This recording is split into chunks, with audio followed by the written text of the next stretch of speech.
Hello everyone and welcome back to another lecture of Power System 2 with AKTU code KEE601. We have here again with another lecture on module number 2, which is load flow analysis. My name is Kitty Tripathi and I am faculty of Electrical Engineering Department in Babu Banarsi Das Northern India Institute of Technology, Lucknow. In this lecture we will be studying about impedance bus matrix. So let us begin. Now as we was aware कि हम लोग जो भी load flow solutions के लिए जो nodal equations utilise कर रहे हैं हर बस पर पावर सिस्टम के, उनमें हमें कहीं ना कहीं एडमिटेंसेस की ज़रूरत पड़ रही है. ठीक है, so we used admittance matrix. अब ऑल ऑफ अ सडन हम लोगों ने एडमिटेंस को क्यों इंपॉर्टेंस दी? There were few reasons. Reason number one, the matrix which were obtained for the admittance matrix was a sparse matrix. Reason number two, due to the sparse nature, it was having less storage space. Not only because of the sparse nature, but also because it is symmetric about diagonal, and we only have to save either upper diagonal matrix or lower diagonal elements, lower triangular or upper triangular elements from the matrix. इससे हो क्या रहा है? Computational space कम utilize हो रही है. तो indeed what will happen? The computation speed will increase, it will take less time to compute. And why we are so worried about computation in a less amount of time?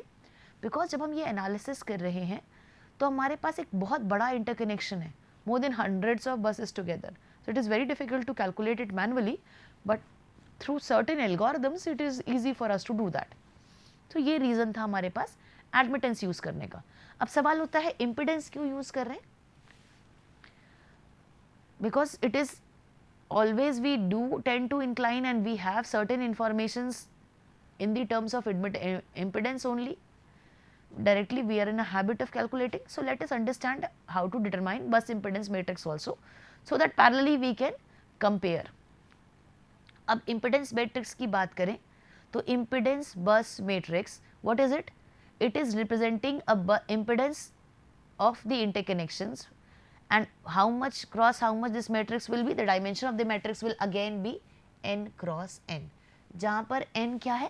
Number of buses हैं. तो जितनी number of buses हैं उतने cross उतने का matrix हमें यहाँ पर डिटरमाइन करना है, जैसा कि हम एडमिटेंस के लिए भी कर रहे थे.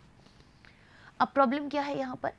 पहली चीज़, हम ऐसे डायरेक्टली रिड्यूस नहीं कर सकते जहाँ पर हम डायरेक्ट मेथड यूज़ करके हमने डिटरमाइन कर लिया था. यहाँ पर what is happening? We have to change the procedures. What? So we have 4 different cases to add buses one by one and then determine the value of matrix by changing the dimension of matrix correspondingly. तो क्या वो cases हैं? पहले name कर लेते हैं, फिर one by one we will discuss कि what are the elements या what are the key factors of that cases, so that we can quickly jump onto the numerical. So what is the case number one? This calculation is divided into 4 cases या 4 different methodology for determining one bus. Maybe सारे 4 use हो रहे हो, maybe कोई 2-3 use हो रहे हो, but these are the 4 various methods which we generally use to determine the element of the impedance matrix. What is the case number one? Case number one says when we have to add a branch. ठीक है, add a branch to a new bus from a new to the reference. That means a new bus is created and that new bus is added to the reference bus. मान लेते हैं new bus P है, तो P बस जब reference से connect होगा तो ये पहला केस है कि एक नई बस रेफरेंस से जोड़ दी जाए. एक सर्टेन अमाउंट ऑफ मेथडोलॉजी यहाँ यूज होती है. Next is addition of branch of impedance from a new bus to an existing bus. अब मान लिया हमने P को जो ऐड करा था ऑलरेडी एडेड हो गई, अब ये ओल्ड बस हो गई, तो ये एग्जिस्टिंग बस हो गई. एग्जिस्टिंग बस से किसी नए बस का जुड़ जाना एक अलग मेथड यूज करेगा. मान लेते हैं कोई Q बस है, वो जुड़ गई P बस से, तो नए तरीके से हम एनालाइज करेंगे. तीसरा पॉसिबल केस क्या हो सकता है कि कोई ब्रांच इम्पिडेंस बना रहे हो फ्रॉम एग्जिस्टिंग बस टू द रेफरेंस बस. अब एग्जिस्टिंग बस को रेफरेंस बस से, एग्जिस्टिंग बस जैसे मान लें यहाँ पर Q है, Q को रेफरेंस से ऐड कर दिया, तो this is the case number 3. और what is the last case कि adding a branch between two existing buses, मान लो पी और क्यू में एक ब्रांच और ऐड करनी है हमें, तो इसके लिए अलग मेथडोलॉजी है। या तो नई बस रेफरेंस से जुड़ेगी एक केस, या तो नई बस किसी ओल्ड बस से जुड़ेगी, या ओल्ड बस किसी न्यू बस से ओल्ड बस किसी दूसरे ओल्ड बस से जुड़ रही है, या यानी कि कोई ब्रांच ऐड हो रहा है, या फिर कोई ओल्ड बस किसी रेफरेंस बस से जुड़ रही है। पहले ओल्ड को जोड़ दिया हमने किसी न्यू से, फिर रेफरेंस से जोड़ा, तो कोई ओल्ड बस या तो रेफरेंस से जुड़े या ओल्ड बस नई बस से जुड़े। ओल्ड के साथ यही पॉसिबिलिटी हो सकती, ओल्ड ये पॉसिबिलिटी है। उसके अलावा दो ओल्ड आपस में एक नया ब्रांच क्रिएट कर ले, और लास्टली कि कोई नई बस रेफरेंस के साथ जोड़ी जाए। यही 4 ही पॉसिबल केसेस होते हैं जिससे सारा इंटरकनेक्शन ड्रॉ किया जा सकता है, और इस इंटरकनेक्शन के थ्रू ही हम एडमिटेंस इम्पीडेंस मैट्रिक्स का कैलकुलेशन करते हैं। Now let us quickly understand in detail कि हम कैसे कर रहे हैं, ताकि हम क्विकली जंप कर सके न्यूमेरिकल में। केस नंबर 1 को स्टडी करते हैं। जब हम कोई नया इम्पीडेंस ऐड कर रहे हैं, कहाँ से? किसी नए बस से रेफरेंस में, ठीक है, किसी नए बस से रेफरेंस पर हमने ऐड किया है। चलो मान लेते हैं कि हमारे पास n नंबर ऑफ बसेस हैं, तो ये एक n बस सिस्टम है, मतलब n क्रॉस n की मैट्रिक्स होने वाली है। अब हम p बस ऐड कर रहे हैं, ठीक है, कोई p बस ऐड किया, मान लेते हैं उस p बस का जो इम्पीडेंस होगा वो ZB होगा, जो रेफरेंस के साथ ऐड हो रहा है। तो ऑलरेडी एग्जिस्टिंग जो सिस्टम होगा उसमें हमने क्या किया है, केवल एक नया बस बढ़ा दिया है और उस नए बस से इम्पीडेंस ऐड कर दिया है कुछ ना कुछ, ठीक है, रेफरेंस के साथ। तो नए बस के एडिशन का मतलब है मैट्रिक्स का डायमेंशन इंक्रीज हो जाना। कितने टाइम्स? 1 टाइम्स। तो मैट्रिक्स का ऑर्डर सबसे पहले तो 1 टाइम्स ऑर्डर इंक्रीज हो गया। अगर n क्रॉस n बस थी तो n+1 क्रॉस n+1 बस होगी, ठीक है। अब बात आती है कि ये n+1 क्रॉस n+1 बस जो है उसमें ये जो नया वैल्यू है वो कहाँ ऐड करें? तो एलिमेंट ऑफ n+1th कॉलम में रोज और सारे रोज एंड जीरोज जो कॉलम्स हैं वो जीरो होंगे except for the diagonal element, क्योंकि नया बस रेफरेंस से जुड़ा है। समझिएगा बात को, अगर नया बस रेफरेंस से जुड़ता है इसका मतलब it is not connected between 2 branches, इसका मतलब है it can be treated as self impedance. और सेल्फ के लिए हम लोग क्या करते हैं, हमेशा डायगोनल एलिमेंट्स में ही फीड कर रहे हैं सेल्फ को। एक स्टेप अप हुआ तो n क्रॉस n बस थी तो n+1 क्रॉस n+ हो गई, मतलब एक रो और एक कॉलम इंक्रीज हुआ। यहाँ इस डायग्राम में देख सकते हैं एक रो एक कॉलम इंक्रीज किए, और डेटा कहाँ भरे हैं? सिर्फ और सिर्फ डायगोनल टर्म पे, ठीक है। ये हमें क्या दे देगी? ये हमें ओरिजिनल बस में हमने कोई चेंजेस नहीं किए, ये हम केवल मॉडिफाई कर दिए हैं एक एलिमेंट ऐड करके या एक ब्रांच ऐड करके। तो न्यू इम्पिडेंस बस ऐसी दिख रही है जो हमने ओरिजिनल के साथ हमने कोई चेंजेस नहीं किए। प्लीज़ मेक इंश्योर दिस कि इस केस में ओरिजिनल बस के साथ कोई चेंज नहीं होता। अगर कोई ओरिजिनल है तो ऑलरेडी एग्जिस्टिंग सिस्टम था, उसका Z बस था, आपने एक नया ऐड किया, उस केस की बात हो रही है। और ऑलरेडी नहीं होगा तो this will be the first element 1 cross 1। That is a very simple. Now let us understand case number 2। अब इस केस में क्या बोल रहे हैं हम? कोई न्यू बस एग्जिस्टिंग बस के साथ ऐड हो जाए। नई बस तो जुड़ रही है बट किसी एग्जिस्टिंग बस से। अभी हमने पिछली बार माना था कि P एक बस है जो ऐड हुआ था, ठीक है। अब हम मान लेते हैं वो एग्जिस्टिंग P बस है, उसके साथ हम एक नई बस Q जोड़ दिए, ठीक है। एक existing n number of buses थी हमारे पास, ठीक है। जो बस P है वो ZB से अभी अभी ऐड हुआ था। अब हम क्या कर रहे हैं, उस एग्जिस्टिंग बस से एक नई जो एग्जिस्टिंग बस है उसको Q मान लिया, अब नई बस को हम P मान ले रहे हैं फिर से। तो उस एग्जिस्टिंग बस के साथ हम एक नई बस को ऐड कर रहे हैं, तो जो नई बस ऐड होगी उसका इम्पिडेंस मान लेते हैं ZB है अगेन। अब यहाँ पर क्या होगा, देखो क्योंकि एक नया बस ऐड हुआ है, ठीक है। नए बस ऐड होने पर क्या हो रहा है, ऑर्डर चेंज होगा मैट्रिक्स का। क्या होगा, एक स्टेप अप हो जाएगा। So what will be the order? अगर n क्रॉस n बस सिस्टम है तो n+1 क्रॉस n+1 बस सिस्टम हो जाएगा, ठीक है। चेंजेस कहाँ लेकर आएंगे हम लोग? n+1th कॉलम में और n+1th रो में। पिछली बार की तरह 0 0 नहीं हो रहा है क्योंकि रेफरेंस से जोड़े थे।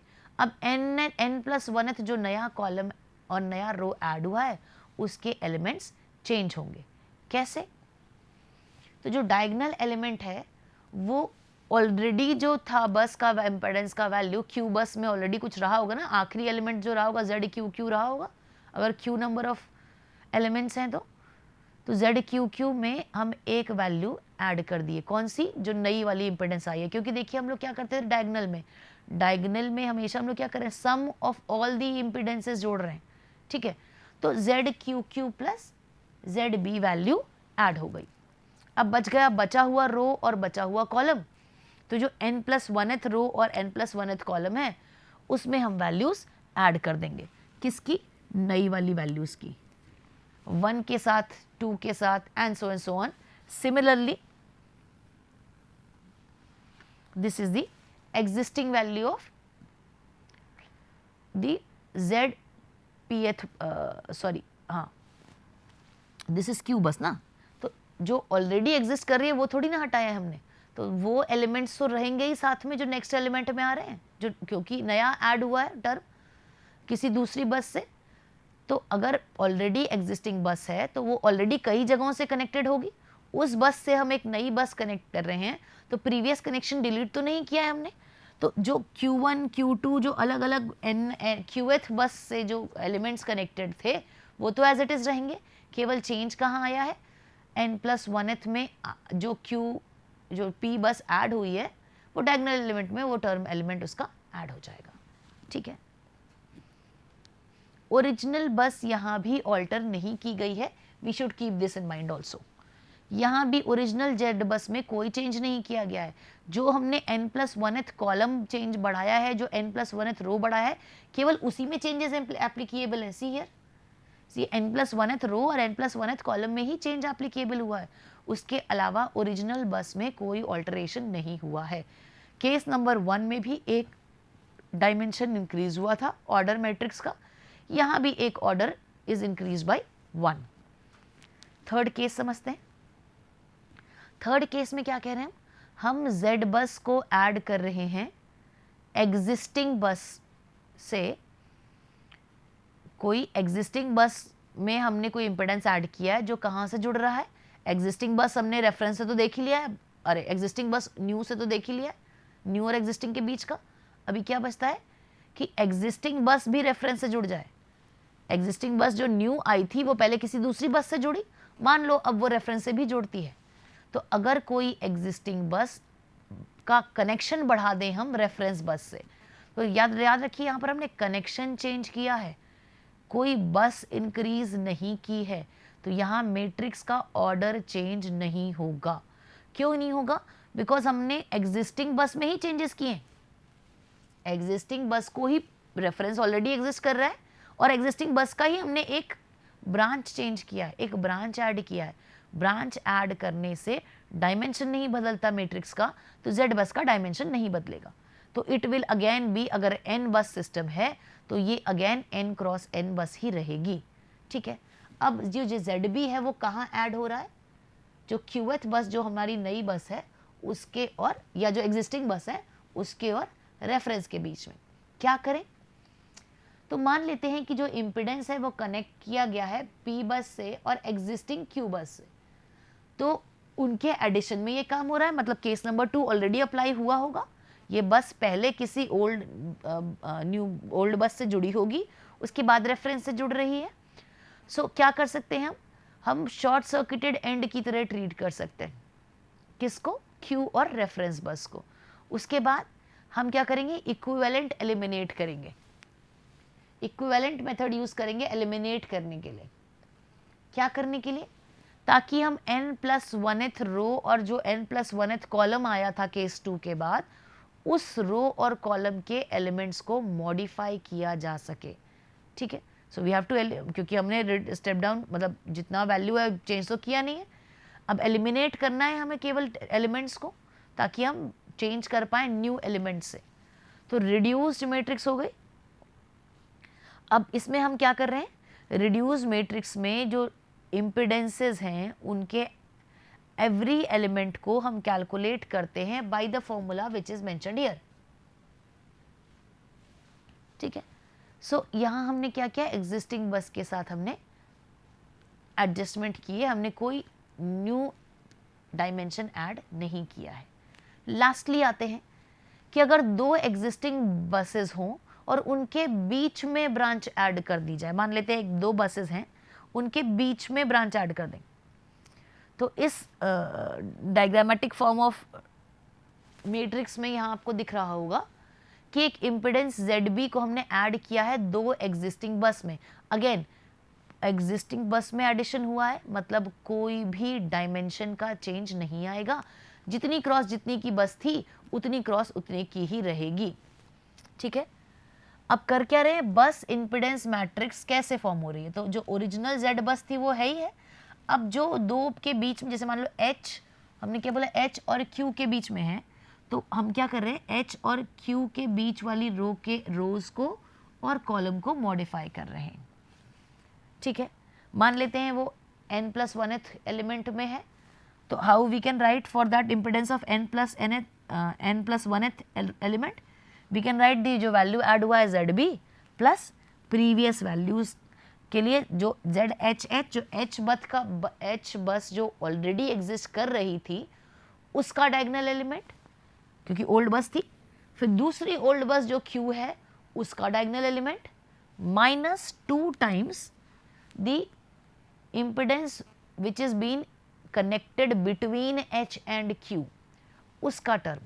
तो इन तीन टर्म्स के कॉम्बिनेशन से हम ये वो एलिमेंट बना सकते हैं। और यहाँ क्या कर रहे हैं, बार बार diagonal equations, diagonal elements equation लिखी है हमने, हम बार बार क्या कर रहे हैं, एलिमेंट्स के डेटाबेस को चेंज करने की कोशिश कर रहे हैं, क्योंकि जिन दो बसेस के बीच में चेंजेस आए हैं उन्हीं दोनों के बीच में तो इफेक्ट होगा। हम ऐसा तो नहीं कर रहे हैं कि जो न्यू बस जोड़ी है वो 5-6 जगहों से जोड़ दी है, 1 बाय 1 ही तो हम एनालाइज कर रहे हैं, तो स्टेप बाय स्टेप एनालिसिस होती है। ऐसा नहीं करते हैं हम कि मान लिया हमारे पास Q बस है, वो P बस से भी जुड़ रही है, H से भी जुड़ रही है, so we can not, it is not recommended to do it together, but it is recommended to solve it separately. So once we will add it, case number 4 we will add for one time and for maybe between bus Q and H, और उसके बाद मान लो अगर ये Q बस P से भी जुड़ रही है, एग्जिस्टिंग ओल्ड बस अगेन एक ब्रांच बढ़ गया है, तो ये केस 4 दो बार अप्लाई किया जाएगा। ठीक है, so let us understand modification का क्या मतलब है। सबसे पहली चीज, तो अगर हम बस में मॉडिफिकेशन की बात कर रहे हैं तो मॉडिफिकेशन का मतलब है ओरिजिनल Z बस के एलिमेंट्स का चेंज होना, इसमें कहीं भी कोई न्यू बस ऐड नहीं होती है। ठीक है, तो न्यू बस ऐड नहीं हुई है तो डायमेंशन क्या हो रहा है, रिड्यूस हो रहा है। डायमेंशन रिड्यूस हुआ तो हम क्या करेंगे, एलिमिनेट करेंगे कॉलम्स को, है ना, क्योंकि हमने कुछ चेंज नहीं किया, हमने ओरिजिनल उसमें किया तो डायमेंशन रिडक्शन आएगा। जैसे n×n एलिमेंट्स ही था, अब हमने n+1th रो और कॉलम है उसको एलिमिनेट भी तो किया जाएगा, इसी को हम बोल रहे हैं मॉडिफिकेशन इन बस, तो रिडक्शन प्रोसेस हम अप्लाई कर रहे हैं। ठीक है, अब रिडक्शन बसेस में हम कर क्या रहे हैं, द रिड्यूस बस में जो एक्चुअल न्यू बस की वैल्यूज हैं वो एंटर की जाती हैं। कैसे, with the help of this equation again. मान लिया J और K के बीच में जो एडिशन है वो है, तो हम क्या लिख रहे हैं, Z ऑफ J बस का इम्पिडेंस किसके साथ, n+1th एलिमेंट के साथ, और K का सिमिलरली, क्योंकि J और K के बीच में ऐड हुआ है, J और K के बीच में ऐड हुआ है नया इम्पिडेंस, तो J का इम्पिडेंस किसके साथ, n+1th बस के साथ, और K का इम्पिडेंस किसके साथ, n+1th बस के साथ, divided by the impedances of n+1th बस। उसका नेगेशन लेंगे, उसके बाद सब्ट्रैक्ट कर देंगे Z ऑफ JK से। ये हमें क्या दे देगा, हर एलिमेंट का मॉडिफिकेशन दे देगा और हम न्यू कंडीशंस पर रीच आउट कर जाएंगे। ठीक है, अब इसको किसी एक एग्जाम्पल से समझने की कोशिश करते हैं। तो मान लेते हैं 1 by 1 क्वेश्चन खुद ही फॉर्मुलेट करते हैं और 1 by 1 ऐड करने की कोशिश करते हैं। मान लेते हैं हमारे पास एक बस है, बस नंबर 1। ठीक है, हमने अब एक रेफरेंस बस ली, ठीक है, रेफरेंस के साथ मान लेते हैं पहला कनेक्शन बना रहे हैं, 1 by 1 Z बस को फॉर्म करेंगे by using the modification methods which we have scene.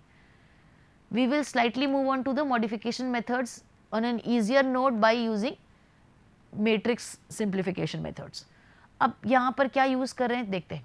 मान लिया Z नंबर बस नंबर 1 को हम रेफरेंस से जोड़ रहे हैं विथ एन इम्पिडेंस 2.5, ठीक है, 2.5 J. एक ही एलिमेंट है, 1 क्रॉस 1 का मैट्रिक्स हुआ. इस स्टेज पे हमारे पास Z बस कितनी है, J बाहर रख लेते हैं, केवल 2.5, क्योंकि फर्स्ट टाइम एक बस को हमने रेफरेंस से जोड़ा.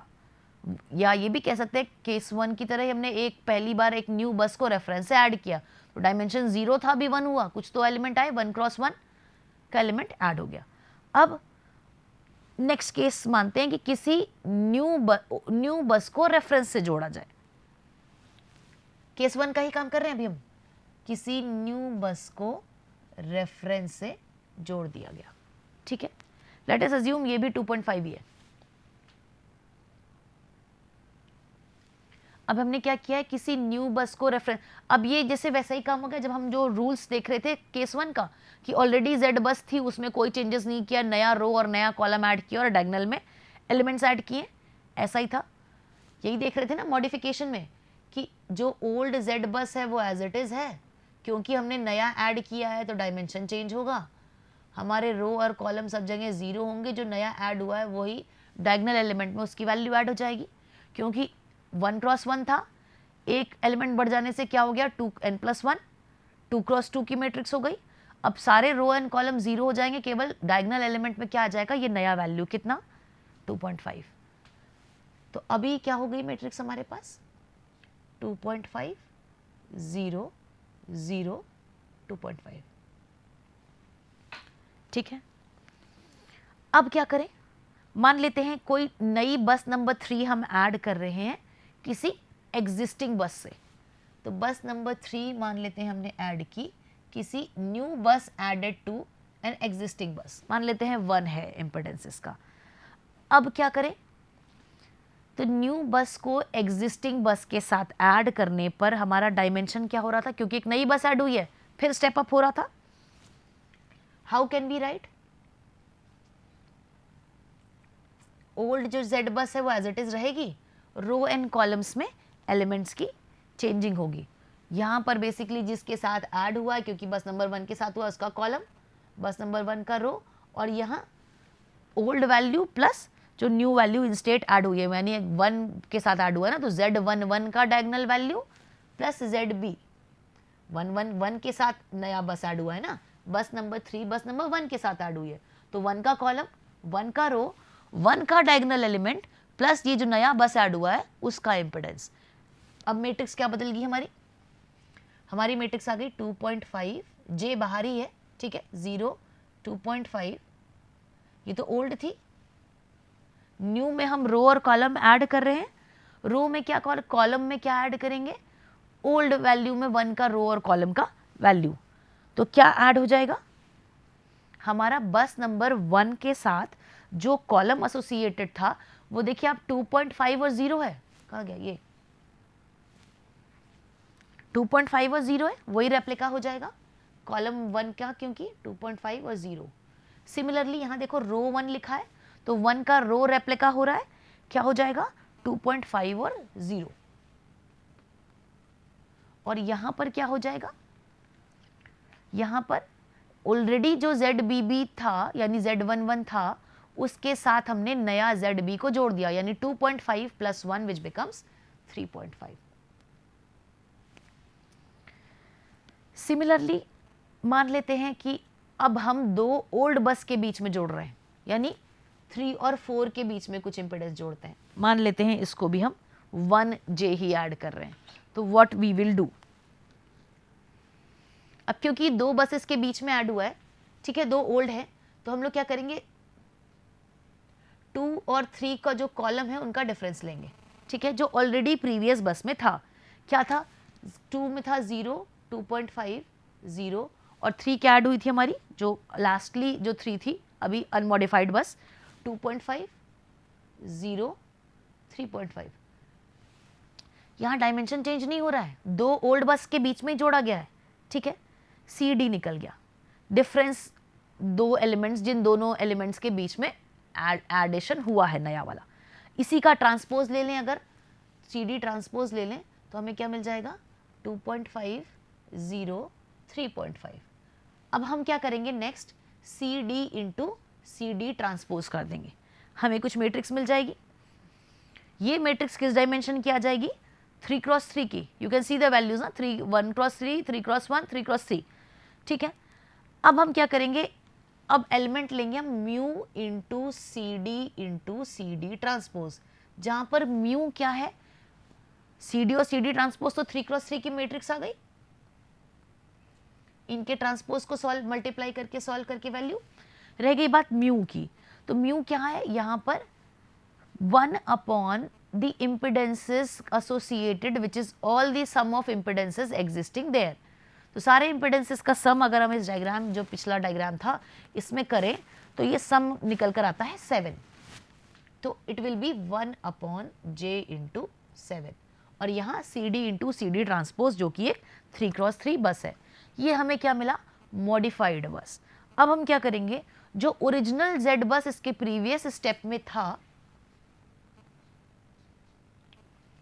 उससे माइनस कर देंगे mu into C D transpose को, this will give us the new value of bus. अब इस तरह के से हम 1 बाय 1 कर करके एलिमेंट्स ऐड करते हैं, और अगर हम कोई एग्जिस्टिंग बस के साथ अगर मल्टीपल कनेक्शन बन रहा है तो यही प्रोसीजर हमको, जैसे मान लो अभी तो क्या हुआ 3 और 1 के बीच में जोड़े, अब 3 और 2 फिर जोड़ दे, एक एडिशनल ब्रांच जुड़ जाए, तो यही सेम प्रोसीजर अब 2 और 3 के बजाय 3 और 1 के, या 3 और 1 के बीच में 3 और 2 के बीच में जिसमें एडिशन हो रहा है उसका डिफरेंस का कॉलम मैट्रिक्स निकाल रहे हैं, ट्रांसपोज दोनों को मल्टीप्लाई कर रहे हैं, कोफिशिएंट फैक्टर से मल्टीप्लाई करके ओरिजिनल बस से माइनस करके हमें नेट बस, न्यू जेड बस ऑब्टेन हो रही है। एडिशन का तो अच्छा है, what about subtraction, what about if we have to remove a particular element from the network. तो रिमूव करने का सिंपल मतलब है कि अगेन हम क्या करेंगे, ये मॉडिफिकेशन जो टाइप 4 टाइप का मॉडिफिकेशन है, जो दो एग्जिस्टिंग बस के बीच में चेंज हो रहा है, एडिशन करते समय हम क्या कर रहे थे, इम्पिडेंस का प्लस कर दे रहे थे, रिमूव करते समय वही क्या कर देंगे, माइनस ऑफ एडमिटेंस की वैल्यू रख देंगे। इससे क्या होगा, कोई एग्जिस्टिंग बस में चाहे न्यू बस ऐड हो रही हो, चाहे कोई ओल्ड बस रिमूव हो रही हो, दोनों ही, एक न्यू ब्रांच ऐड हुआ या रिमूव हुआ, दोनों ही सेम प्रोसीजर से हम कैलकुलेट कर सकते हैं। नाउ यू कैन अंडरस्टैंड कि एक सिंपल 3x3 बस सिस्टम के लिए हमने कितने मेथड्स लगा लिए और कितने स्टेजेस में ये कैलकुलेशन किया। Imagine what will be the case if we have 100x100 or 1000x1000 buses. How many times we have to do this alteration and modification? It will be very tedious task, time consuming also, space consuming also. तो computational methods को use करेंगे तब भी computational speed ज़्यादा होगी। यही वजह है कि हम prioritize करते हैं admittance matrix को use करना for the solution of load flow. One closing statement is कि हम Z bus निकालना है, तो Z bus can also be always calculated as inverse of Y bus. That is it. From the next lectures we will be studying about how to solve the load flow solutions. This is it for this lecture. Thank you very much.